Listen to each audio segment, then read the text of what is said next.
Hello, everyone. Welcome to our live today. This is From Recognition to Retention Strategies for 2025, sponsored by Bucket List Rewards. Please introduce yourself in the comments and tell us where you're joining from. This event is proudly sponsored by Bucket List Rewards, a platform designed to enhance employee motivation and engagement through various innovative features, including custom awards, comprehensive recognition, and gamification. So before we go ahead and do our introductions, while you're introducing yourselves, we're going to introduce ourselves as well. So actually, that was kind of odd there. I think it's just because, a lot's happening in the past week. And I definitely wanted to remember to talk, kind of open the space and basically say, this is an open space for everyone. We are not non-political, but everyone has been having a lot of going on right now. So we just want to say, we're glad that you're here to join us. And this is going to be, let's say, your hour away from thinking about it for now. And I know that Jason and Tracy may say something as well to that effect. But again, thank you for joining us. And this is your space to relax and think about recognition and reward and think about the coming year and going forward. So while you're introducing yourself in the comments, we'll do some quick introductions on our end. So I'd like to introduce you to Jason Lindstrom. Jason is the CEO and founder of Bucket List Rewards, rated #1 on G2 for ease of introduction and customer satisfaction. How are you this morning, Jason? I'm doing excellent. Thank you very much. And I'm really excited to be here. So thanks for hosting. Thank you, Jason.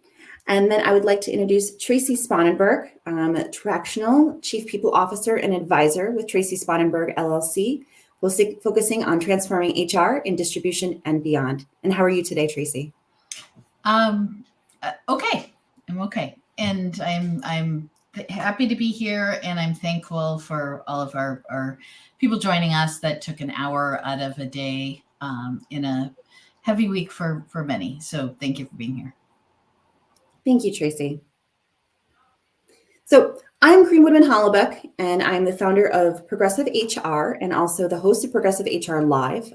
I am your host today, and I'm going to be moderating the conversation between Jason, myself, and Tracy. And then, of course, we'll be taking comments and questions from you in the audience, and we'll take those comments and questions in the flow of our conversation. We have some pre-prepared questions for Jason and Tracy, but then at the end, we'll also have an open QA and also an offer from Bucket List. So right now, I'm going to go to you, the audience, and see who's joining us today. So Joy Matthews, joining from Madison, Wisconsin. Hi, Joy. Thank you so much for joining us. Holly Carpenter from Gilbert, Arizona. This one says LinkedIn user from Nashville, but that's Catherine Dreyer. Thank you for joining us, Catherine. Anna from Arizona. Thank you for joining us, Anna. Vanessa from Ontario. We have Dara Bidwell from Indiana. Angela, and I apologize for mispronouncing the name. I think it is Lallier from Net Health from Maine. Thank you, Angela. Samantha O'Neill from New Hampshire. Maria from Chicago, Illinois. Raylan from New Hampshire. Raylan says, hi, Tracy. Oops. That's the one I wanted there. Tanya, excited for this. Thank you, Tanya. We're excited to get into the conversation as well. International Petra from Germany, performance coach at AR Apps. Hi, Petra. Thank you so much for joining us today. And Stephen Mandel, Stephen from Toronto. Stephen is with Bucket List. And I believe I have one more introduction to go here. And that is Shalini. Excited to see Tracy live. And I know the introductions just keep coming in. But while we're going to go ahead into our first question, I want to know from you, audience, we're talking about recognition and rewards today. Recognitions and retention strategies for 2025, sponsored by Bucket List Rewards. I want to know what recognition or reward systems or platforms or initiatives you're using in your organization. And go ahead and add those to the comments, and we'll quick dive into our questions. All right. So the first question I'd like to ask Jason. Jason, what are the 2 key trends shaping employee recognition in 2025 from your perspective? Yeah, I think that's a great question. And I'll start off by talking about a theme that I'm seeing first and then sharing the 2 key trends. So in terms of themes, what's really interesting is that most companies are still trying to figure out rewards and recognition. So if you're on the call today and that's what you're here to learn about, just be rest assured you're not alone. It's interesting. The majority of companies have a program. However, generally speaking, they're considered ineffective. According to SHRM, almost 70% of rewards and recognition programs aren't giving HR leaders the results that they want.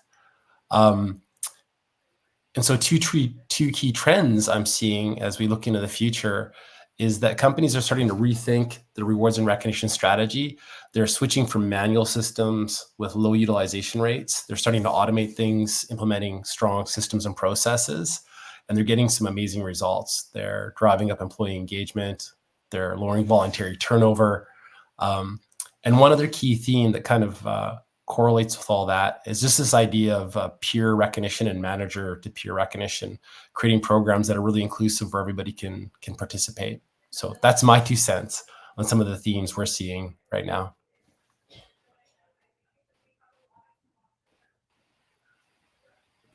Thank you, Jason. Now the question is over to you, Tracy. What 2 key trends are shaping employee recognition in 2025 for you, in your perspective? So I used to hate the word trends. And so I've leaned into it in once I really learned the definition, kind of the way things are moving, right? Because I used to think of trends as like fashion trends.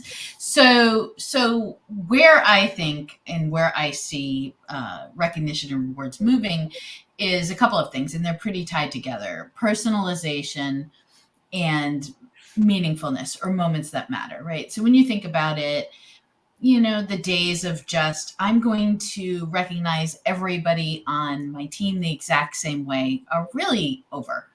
And recognition that's hollow or just recognition for the sake of recognition doesn't make any sense anymore. So those are the 2 things that I think about when I'm either designing a recognition rewards program or when I'm working with clients on that.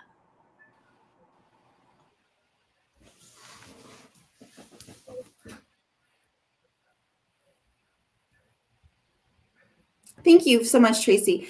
We did have a little bit of a gap there in the stream. So I apologize, everyone. When the recording comes out, the gap will be filled in. So apologize for that little blip. So now I'm going to go on to the question for Jason. And I'll take this question off here. And Jason, I'll ask you, what are the business problems you're helping to solve for your clients moving into 2025? And what are the ROI is your clients seeing? So again, yeah, great question. A lot of times when we think about rewards and recognition, or at least when I talk to senior stakeholders, members of like a senior leadership team, so CEOs, COOs, they love the gist of rewards and recognition, but a lot of them aren't aware of the true power that it can hold or contain.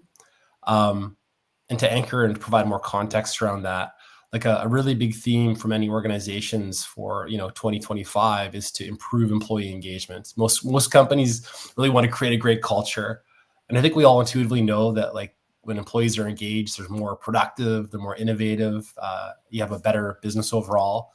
And statistically, a little over 80% of businesses have employee engagement as a priority for 2025. What's interesting is employee recognition is one of the key levers or key drivers to improve employee engagement. And what we've seen when we've rolled out a well-organized, well-designed program supported by good technology is you can improve employee engagement more than 50% as a result of a good rewards and recognition program. And just as an example, we worked with a hospital, for example, called Eli Blumenson. They actually had a recognition program prior to working with us, but it's kind of old, antiquated, largely manual, like people having to submit things through a Google web form or paper slips. It didn't get used much. We helped them with a well-designed program. We relaunched it, and they saw roughly a 90% utilization, monthly utilization. So on a monthly basis, the vast majority of staff are getting in, recognizing one another, for good work, for living the organizational core values. Over the period of a year, they saw employee engagement lift more than 50%. And they also saw voluntary turnover go way down, which is a big priority for a lot of organizations as well. They saw voluntary turnover dropped under 5%. And those are the sorts of numbers that a lot of senior stakeholders really care about. If you can build a great culture and then attach that to the ROI, that has a lot more significance for organizations. Jason, what's another one of the companies that you're working with, and how are they seeing the use bucket list solving their business problems and the ROI that they'll be? What's their ROI? Yeah, so in the case of what I've heard is for every 5% lift in employee engagement, that has a rough $2,500 to $5,000 in additional revenue, either gained or money saved per employee per year. So there's a huge relationship between employee engagement and revenue brought in through the door. But it's funny. There's a book called The World's Greatest Management Principle. And if you summarize it, it says what you recognize and reward, you'll see more of, which is just a fancy way of saying like what you aim your recognition program at, you can actually drive the results in. So you can help build a better culture. You can create things like sales rewards, and that'll drive up sales results significantly. You can roll out safety rewards and increase safety standards. So it's kind of like I think a superpower that you can equip leaders with, and it can improve culture and it can improve different functional areas of a business. Now, have you seen that statistic grow over the course of the last, I don't know, let's say since the pandemic? Have you seen that statistic grow? And what are you expecting for 2025 in that? So, I think this is kind of like a treasure box a lot of companies are starting to unlock. They're just not aware of the potential of what a rewards and recognition program can do for an organization. And so for organizations who have a well-designed, I really liked what Tracy said up front. She's like, I help companies design rewards and recognition programs and implement them. If you have a well-designed program that's well implemented, you can drive some significant results. And I think a lot of companies are just starting to understand the potential of what's available to them. Typically, when companies think about rewards and recognition, they just want to take good care of their employees, and that's awesome. Like that's the first step in the journey.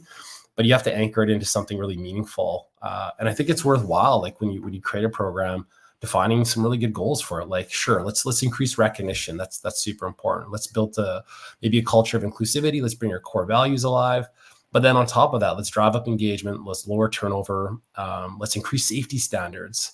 It's super interesting. A well-deployed safety awards program can see a 22% decrease in safety incidences.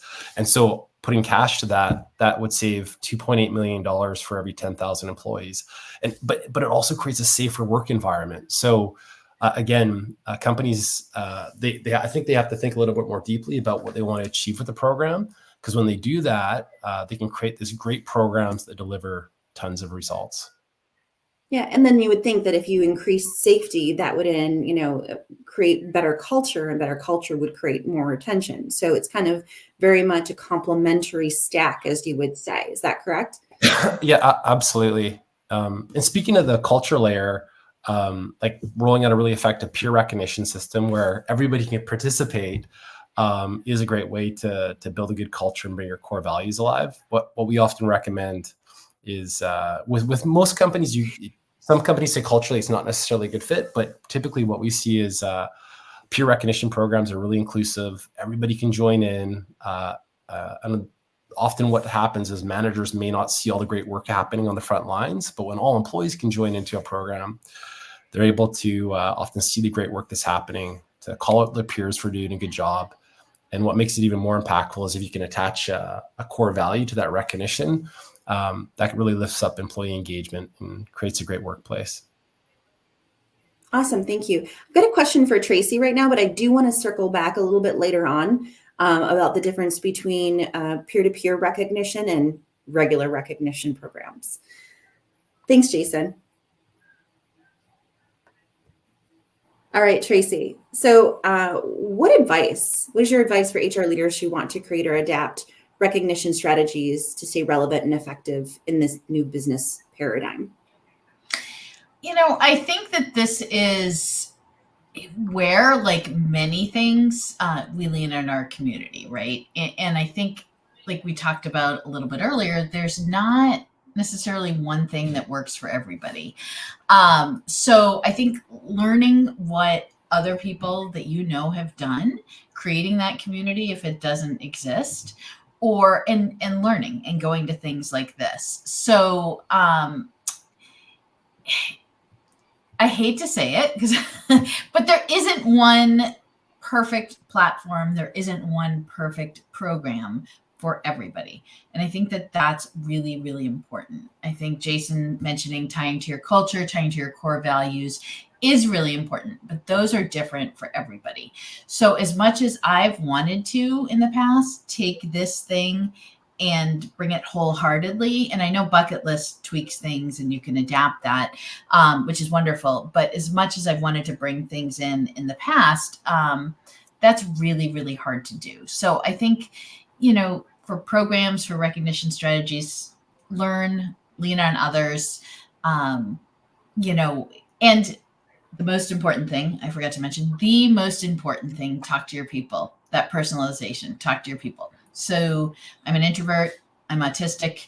How I like to be rewarded and recognized is not the same as somebody who may have been sitting down the hall from me, right? And I think, I remember years ago walking into an event and everybody's cheering and recognizing that way in a very loud public way, which does not work for me. But that may be something that somebody loves. So I think getting that personalization is really, really critical as well.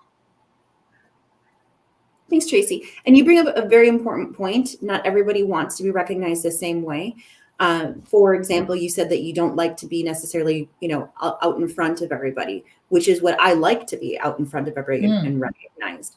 I also don't like just words. I have to have an action, not a physical thing, but an action side. And not just saying thank you. It has to be a very specific action that actually shows me that someone is recognizing me. So I think that personalization is definitely top. I think that's the beauty of the human experience, right? We're all different and we all need different things. And I think as HR leaders, we have to be in tune to that. And we have to understand that our recognition and rewards programs have to meet the needs of various people across our company. I want to thank you and then just and disappear. as we diversify more and more. Just go away, thank me, and then go away. That's all I want. So audience, Tracy mentioned the personalization of being recognized. How do you like to be personally recognized? Go ahead and add those to the comments if you'd like to share with us. Speaking about the comments, if you have any questions for Tracy or for Jason at any time, please go ahead and add those questions to the comments and we'll take them in the flow of the conversation. We did have a question come up from Jim Hamlick, and that question is right here. And I believe this was meant towards Jason, but we'll see. Let's see. Have you seen a company that analytically/mathematically links profitability to recognition culture programs? That's a great question. And I think actually both Jason and Tracy can answer that. Tracy, have you seen any companies like that? So I have seen a lot of statistics. I spoke at a distribution conference last month, and it was on culture, and I brought in a lot of statistics linking profitability to culture specifically. And so, Jason may have more of that data, and I'm not prepared to share that now, but I'm happy to share some of that later. But there is, we know that companies that have strong cultures are more profitable. Companies that actually treat their employees well are more profitable. We know all of this. Have I done the work in my own companies or my clients? Not yet, but I think that Jim's given me an idea there.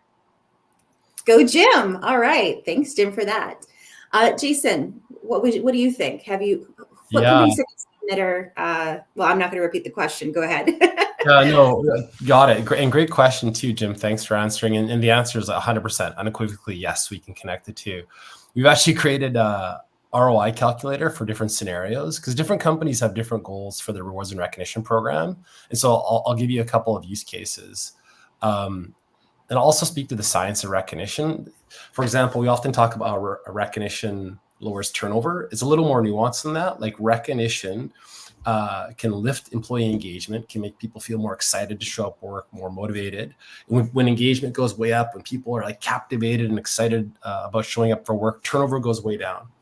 But on the back end, we have a calculator that can show you the savings by lowering turnover. We can show you the savings from an effective safety program on the dollars it can save from that. And then additionally, and really tactically, we can show the ROI of an effective sales rewards program.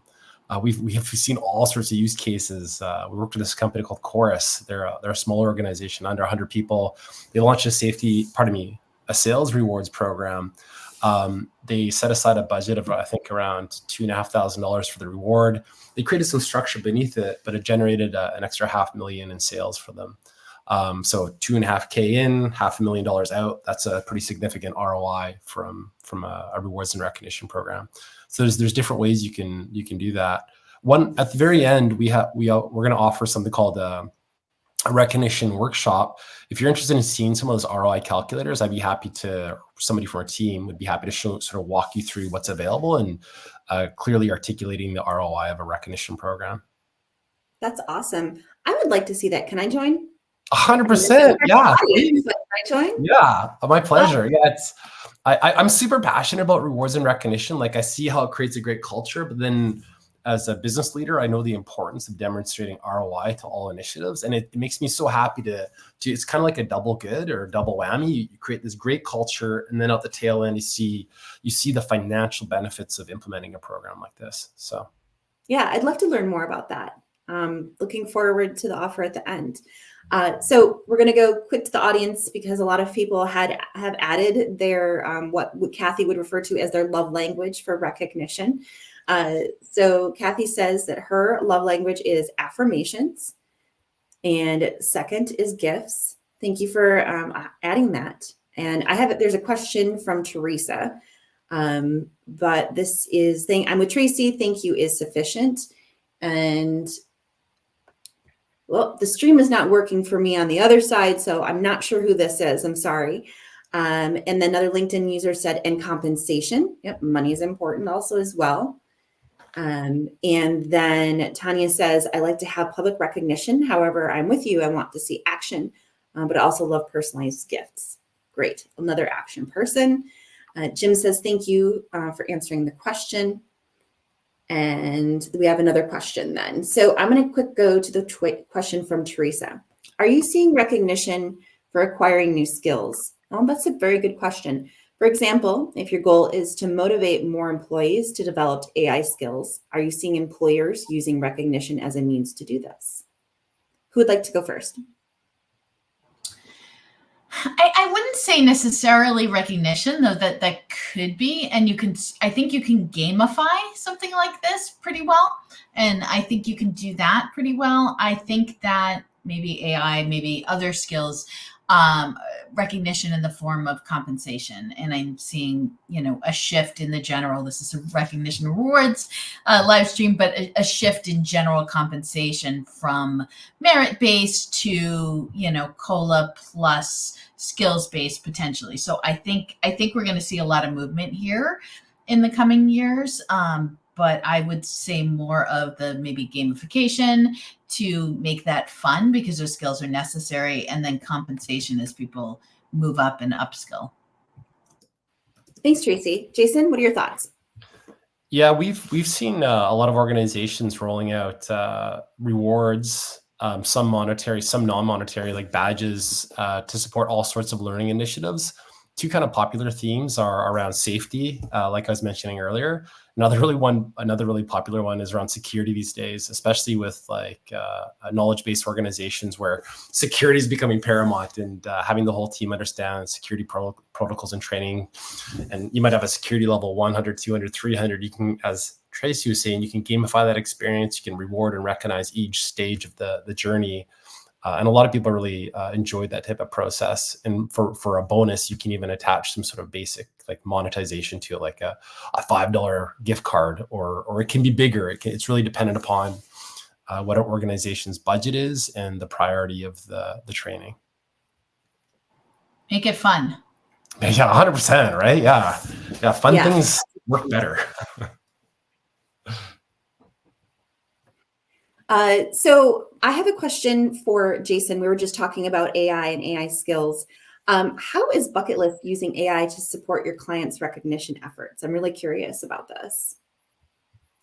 Yeah, so we've already implemented AI in a number of ways. The two that have been really popular with the organizations we're working with is the first is content moderation. So in an organization with hundreds or thousands of employees, there might be quite a bit of recognition flowing through.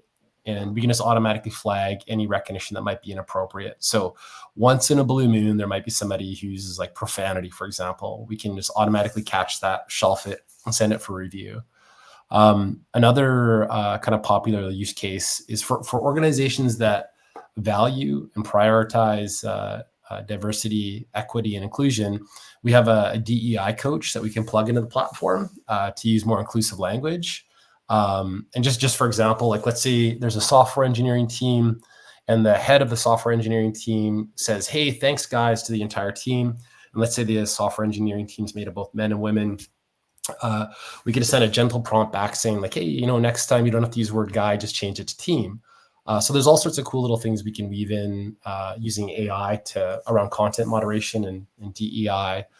And then lastly, something that's right around the corner for us is we're releasing a coaching app or a coaching partner in the platform. So the intent behind this, again, is as companies scale up, there's all this great work that's happening.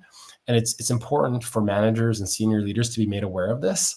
And I'll give you an example. We work with a hospital where somebody who's running the MRI machine did a scan. They caught a life-threatening disease for the patient. They caught it really, really early. So basically, this employee saved somebody's life just through good analysis. And the senior management only found out about that through the internal rumor mill. And they called this person out, and he became the employee of the year. But that's the sort of stuff you don't want to miss. Can you like this guy, this person, this man, this gentleman literally saved a person's life, and you miss out on that opportunity? You can't do that. Like you want to alienate somebody and make them feel unimportant, miss those moments. But anyways, with AI, you can capture all those brilliant moments. You can highlight those inside of a platform. You can make the senior management team aware of all this good stuff, and then you can really call it out. And in this case, this gentleman was a really big golfer. They bought him a membership to a golf course, and it was really sweet. They had the person whose life was saved come on out and present the award. Like that's recognition done right, deeply personalized, to Tracy's point, a meaningful reward, and calling out and highlighting the right type of behaviors you want to see. Thanks, Jason. Tracy, you had something you wanted to add here?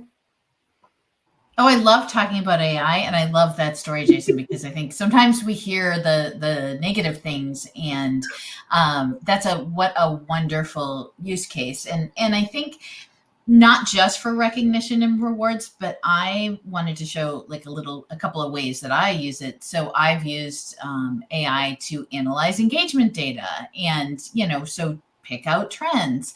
I use it to come up with, here's my client, here's what I do, help me figure out some ways to help them with recognition and rewards, with whatever. So you can use it that way.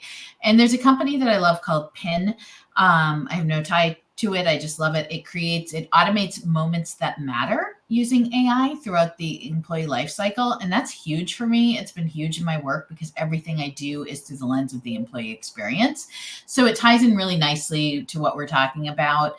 And there's another AI company I love called Harriet that also makes it really easy, because what I'm getting at is that we have to make it easy for people.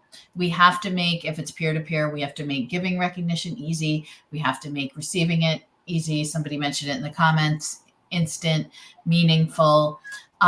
That's all really important. It's also really important to get managers involved. And that's something we haven't really talked about yet, and get them involved, get them trained.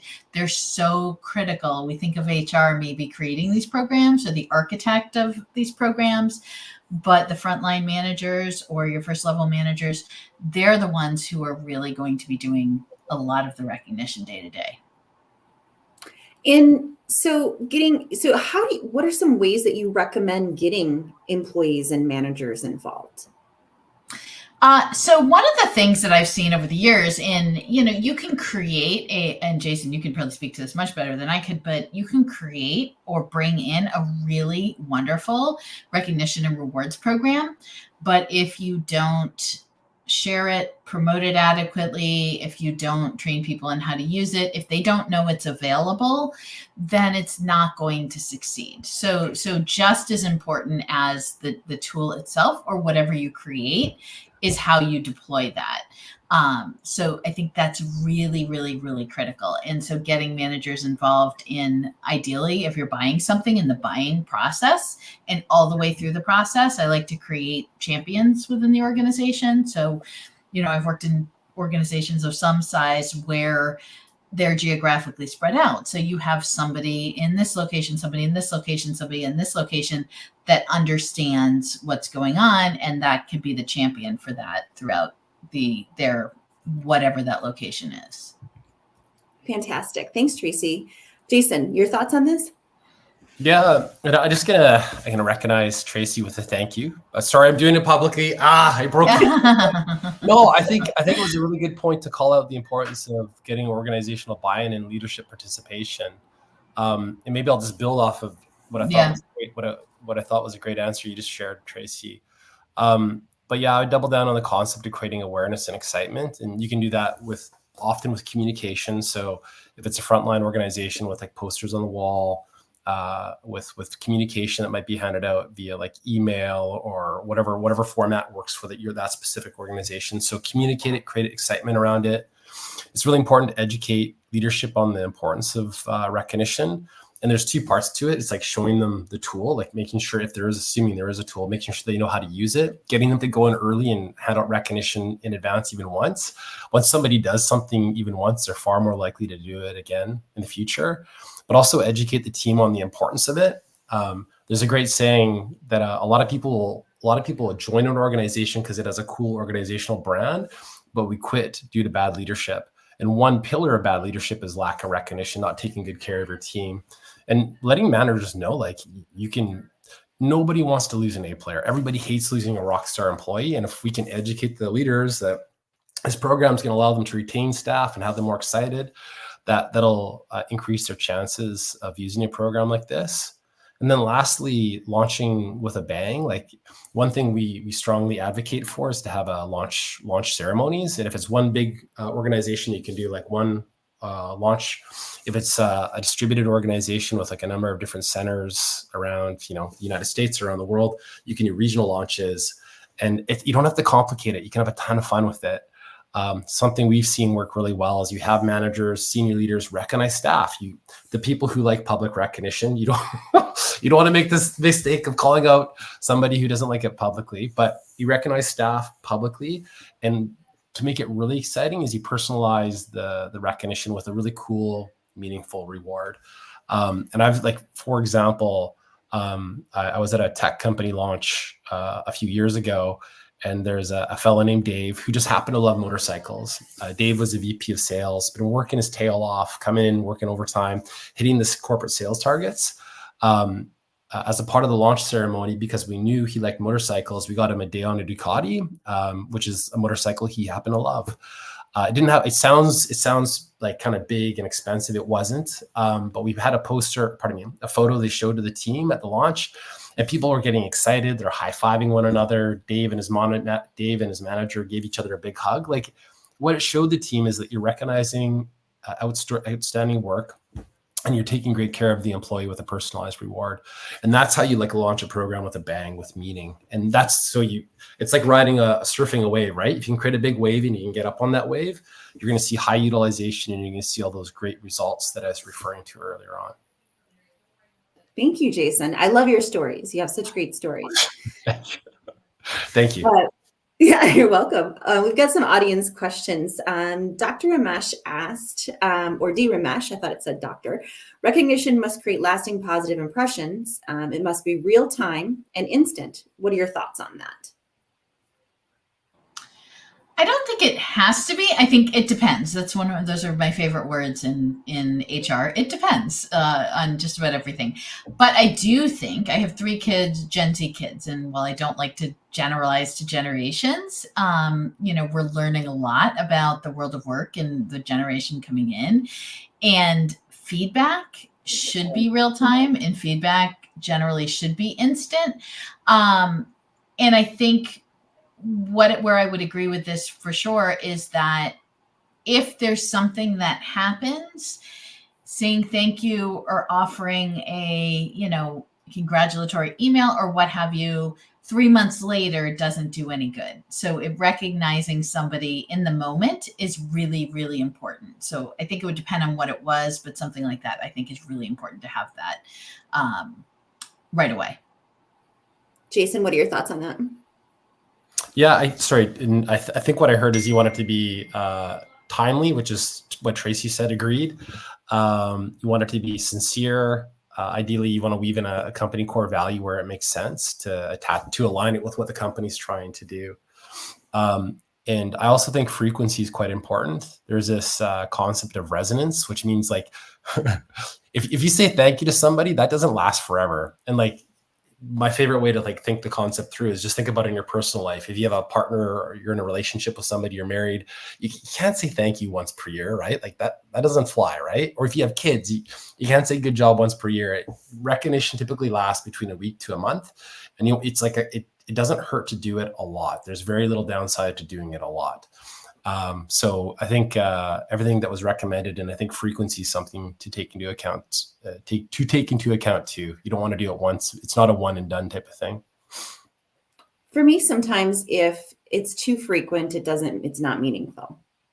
Also, so, but again, that's just personalization for me. Yeah, I think that's a fair comment. You don't want to be, there's probably some funny jokes about this type of personality, but like, you don't want to be constantly, I think you're right. You can pump tire. The moment it becomes insincere, it's bad, right? If you're just doing it all the time, because nobody's good all the time. Things aren't always good all the time. And as much as I love recognition, like a good balance, a great leader is able to talk both about the good things that are happening in an organization, and they absolutely address the things that aren't working as well. So you gotta walk a delicate line. I feel like that was probably a Key and Peele sketch at some point. Like you said, Jason, probably should be something like that. I think that meaningful, like it has to be sincere and meaningful, right? And Corinne, to your point, like if it's too frequent, it may not feel that way. And, it may not feel that way. I don't think it would to me either. Thank you. Thanks, guys.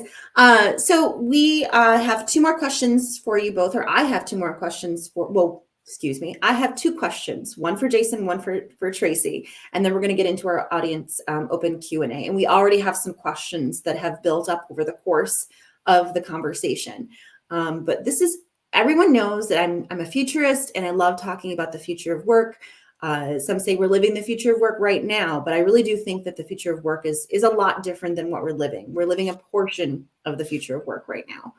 So my favorite questions that I love to ask everybody is, what are your thoughts about recognition and rewards in the future of work? So I'm talking like in 5 to 10 years. Tracy, what do you think?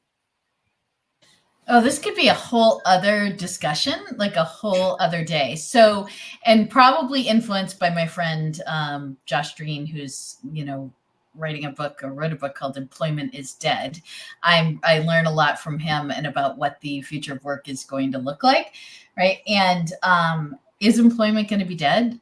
I mean, who knows, but it's going to look different in 5 or 10 years. I think it's hard to conceive of what recognition or rewards will look like, because I think the workplace is going to be looking completely different. We're seeing not just younger people, but people like me leave the workplace and carve out their own path. And what does that mean? So what does that mean when your workplace is made up of more contractors than employees? And how do you recognize them? How do you recognize them? Do you recognize them in the same way as your employees? They're not employees, right? If you are outsourcing work, or if you are, if you're a person who's stringing together a bunch of different jobs, does recognition change for you, or how you like to be recognized? So I think we're probably going to lean more on money. I think we're going to lean more on, project-based recognition, because I think work is going to become more project-based for a lot of people. And I think it's going to become maybe a little bit more transactional. So it'll be interesting. So that didn't answer your question really at all, but that's what work's going to look like. And I don't know what recognition will look like. I'm very curious. Yeah, I would love to actually talk with you about that. Yeah, maybe we're talking a couple weeks. Yeah, in a couple weeks we're talking again. Yeah. Jason, what are your thoughts on that? Yeah, I'll sort of tap into like a theme or an important topic related to that question. And for example, a lot of time I do a lot of talking about culture building and recognition. And one question I get asked all the time is, does recognition always work? And the question normally comes from like a CEO of like a steelworkers organization, right? He's like, I got a bunch of gentlemen, his language, a bunch of dudes out in the field, primarily heavy male skew. These guys are in coveralls. They're using welders. Like, is it going to work in my organization? And the answer is always yes. There's something called Maslow's hierarchy of needs. It describes the theory of human motivation. And at the bottom of this pyramid is like food and shelter. The next level up is the desire to be appreciated, loved, and respected. And like you see recognition programs in the US military, they're highly effective for creating these hero myths inside of organizations. You see them all through history. You see them in the best movies. Recognition always works. It's timeless. So when I squint into the future, recognition is so deeply tied into human DNA, it's not going anywhere. It can't go anywhere. Sorry, unless we get plugged into the matrix in some weird future state, but like that's not a future I want to dream of. So like in my known universe, I'd call recognition timeless, and it's kind of beautiful, right? Like for those of you who out there who are listening, who are parents, like we all know that there's a carrot and stick to parenting, right? You see your kids do something great, good, you praise them. The same thing applies to adults. But then thinking like tactically how I see some cool things kind of shape up and what are some trends. I don't know if I have the ability to think 5 years out, because I spent a lot of time thinking about AI and how it's and robotics and its impact on the workplace. And it's going to be a very interesting next 3, 5, 10 years for all of us. I'm an optimist. I think I'm like 80% confident it'll all be good. But if I was to think a little bit nearer term, some things that we're doing and seeing is there's this concept of AI and doing deep analysis of data sets. And what we're already starting to see, what we're starting to do is this idea of creating like pre-built award catalogs. Like a lot of organizations, as Tracy said, have tackled rewards and recognition before. And something that I think is pretty cool is like we're doing this deep data mining. We're seeing which rewards and reward programs are the most effective for specific industries. And we're kind of providing these catalogs that people can pick from. So if you're a hospital, and community outreach and patient care and safety is important to you, you can browse a list of awards. You can quickly add those to your platform. And we're doing a lot of the heavy lifting and thinking for people these days. If you're a tech company, maybe creating a great culture, lowering customer churn, driving sales is important.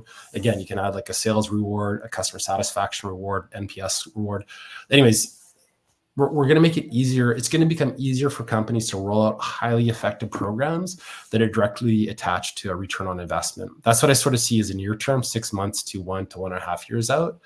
And then I think that concept of Tracy's personalization, I think you're going to see some deeply personalized recognition and rewards. It's going to get easier to understand what people want and how to recognize them. So you should see a lot more dreams coming true, both on the small scale and large scale.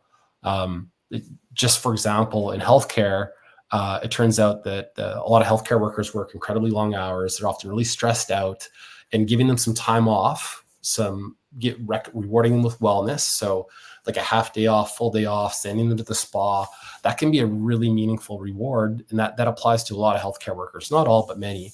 But bringing those sorts of insights to a rewards and recognition program are going to make it far more curated, personalizing, meaningful to the recipient. So those are just a couple of themes I see: pre-built award catalogs and deeply personalized rewards. I love that. I think me too. One of the things that I think about is that, this question is, if we're using AI to be more personalized, are we also at the same time being more inauthentic because we're kind of manipulating it? So I don't know. I love AI. I think AI is great. I think that it's going to help our world more.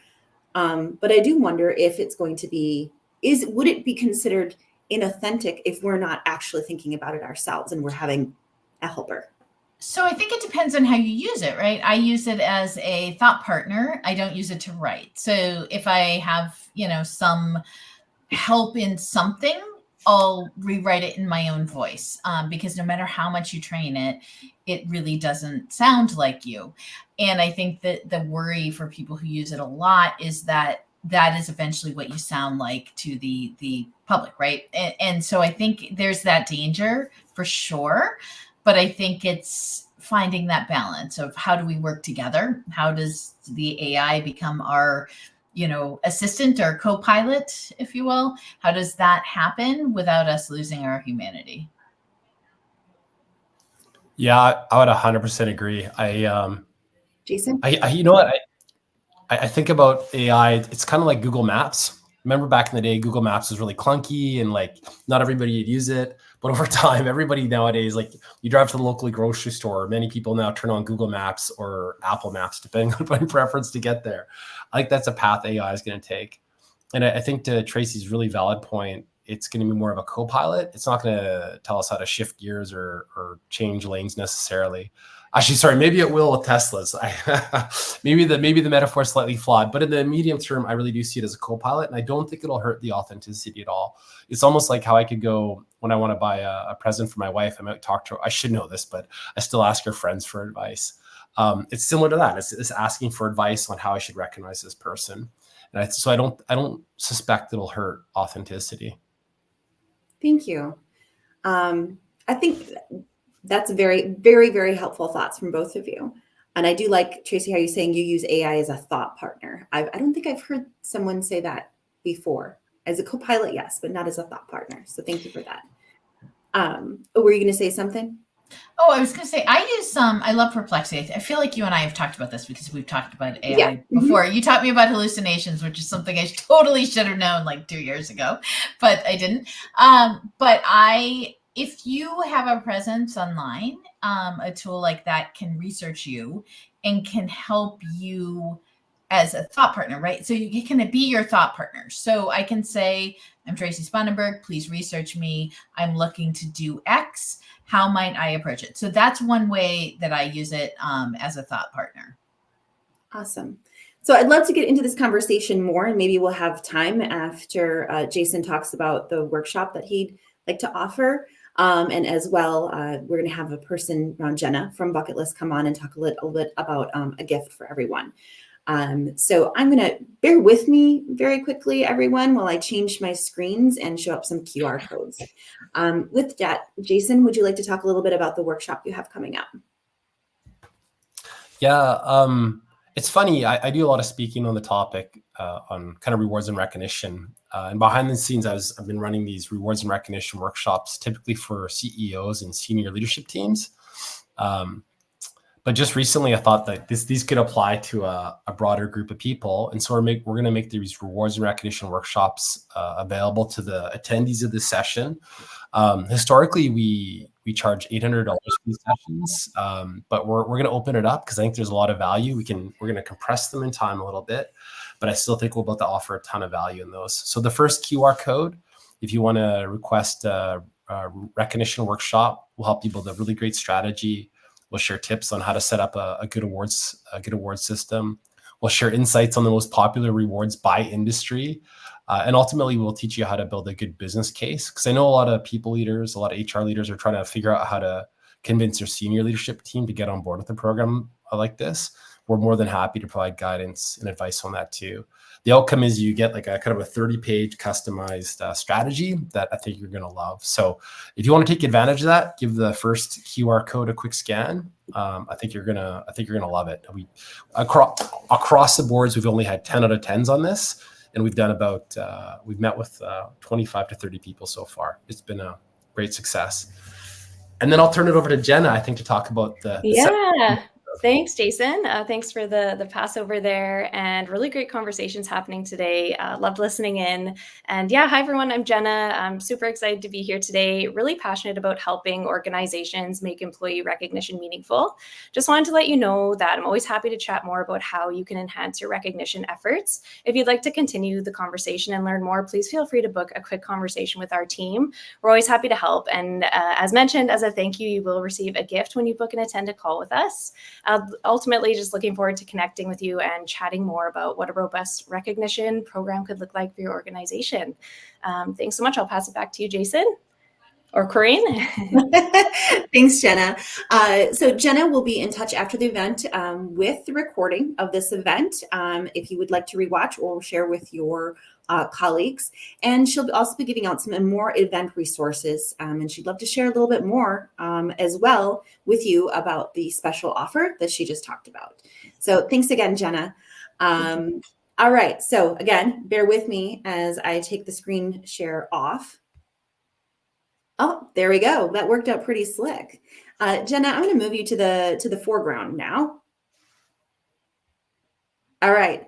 So we've got about 8 minutes left in our conversation, and I would like to talk a little bit about some of the questions that we have coming over.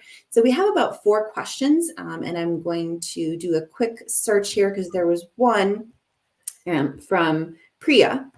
Priya says, at my company, monetary recognition is pre-taxed and not many employees appreciate it. Have you seen similar instances, and what's your advice to HR leaders for, now, Priya, are you in the United States, for example, are you talking about bonuses as opposed as monetary recognition or other types of monetary recognition? Tracy, would you like to add to this? Yeah. So in the US, anything that's not de minimis, which, you know, I've always worked with the finance to figure out, it's generally $25 or so, it is taxable. And so what I've done in the past is say, gross it up. So if you want to recognize somebody with $100 reward, you gross that up to 150 or you.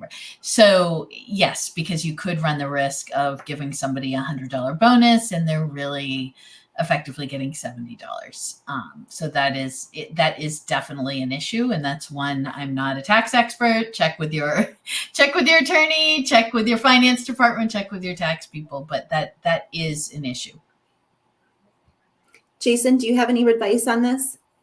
No, I would just absolutely agree with what Tracy said. It's best to gross it up. Obviously, each company can take their own strategy, their own approach to it. You don't have to gross it up, but like just what I always say, and I'm going to double down on Tracy's point of view, put yourself in the shoes of the recipient or your employee. You do a great job. Somebody says thank you. Like you save somebody's life. Like the example I gave earlier, you give them $500, $1,000, $100, whatever, and they don't get the full amount. It's like people, it's optics. They get the sense that somebody's reaching into their wallet and taking money out of it. So just be careful with how you deploy the program. And that's why I think grossing it up can be good, or there's ways on the back end. If you're going to pre-tax stuff that you don't have to show them the full amount, just like optically, whatever they're supposed to get, let them see it. So maybe it's the value is $100, but they ever see $75. That's fine. As long as the 75 is what they expect and see, that is another option as well.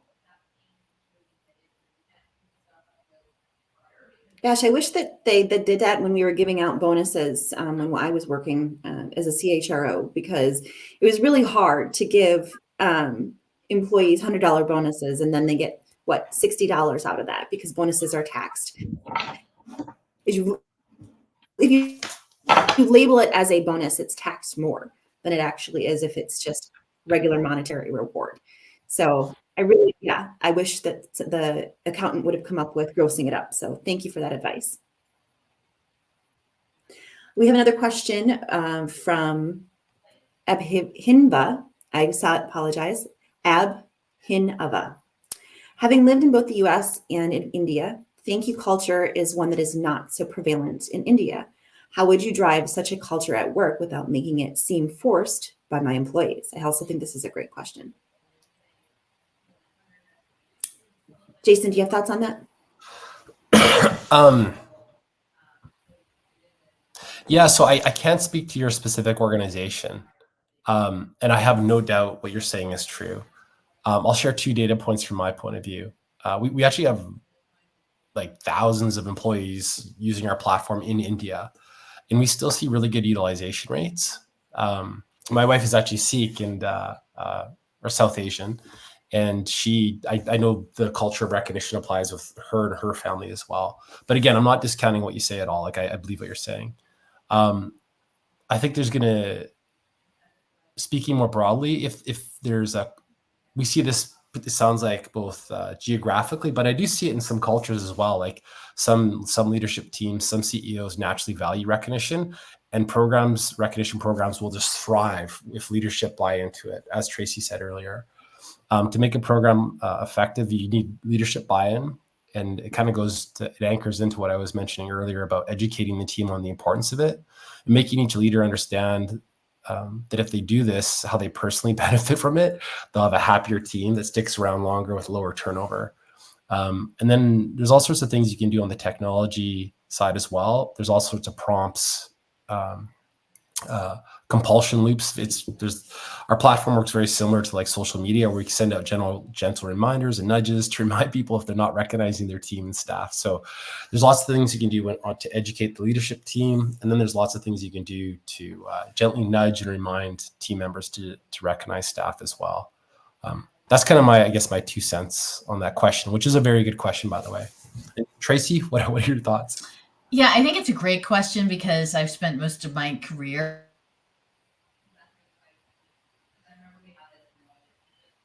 world isn't that way, and the world of work isn't that way. So I think in my last couple of companies had people working in India, and you learn the culture and you respect the culture, whether that's India, the US, somewhere else, right? And so that gets back to personalization. So if you have team members in various countries and they receive recognition or want to receive recognition in different ways, what you have for your US employees might not work for what you have for your employees in India. That may need to be tweaked slightly. And I think that personalization becomes really important when we're talking not just company culture, but geographic cultures.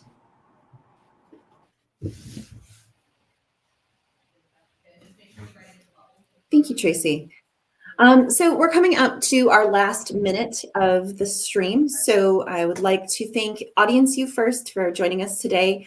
Again, as I mentioned at the beginning, today is a day that we're opening up space for everyone just to be themselves and to join a conversation that is relaxed, and hoping you have a great rest of your day. And then I also want to thank both Jason and Tracy for joining me on this conversation to share your talent and your insights and help our audience with their rewards and recognition.